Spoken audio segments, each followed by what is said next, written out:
Puluhan tenda pengungsi korban bencana gempa, tsunami, dan likuifaksi di Kelurahan Duyu rusak akibat angin kencang pada Jumat siang.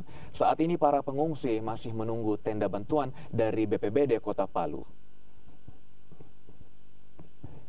Puluhan tenda pengungsi di Kelurahan Duyu, Kecamatan Tatanga, roboh dan rusak setelah diterjang angin kencang. Tidak ada korban jiwa dalam peristiwa ini, namun tenda pengungsi yang mereka tempati sudah tidak dapat digunakan. Warga yang berada di pos pengungsian hanya berupaya menyelamatkan barang-barang mereka yang berada di dalam tenda. Di sisi lain, petugas BPBD yang tiba di lokasi berusaha membantu warga untuk membersihkan tenda yang rusak. BPBD juga mendirikan tenda darurat untuk pengungsi yang berada di Kelurahan Duyu. Tidak ada pengungsi, saya sendiri tak jalan tidak sementara soalnya.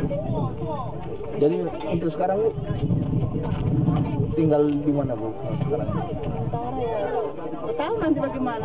Ke bawah juga kan masih takut kalau angin kencang begini kan biasanya rumah itu tahu kan retak. Tahu nanti tambah apa lagi. Sebenarnya kalau di waktu saat itu lantas ada masyarakat menyampaikan ke kami langsung bertindak turun lapangan. Jadi ini saat ini kami baru tiba karena berhubung nanti saya melihat di media sosial.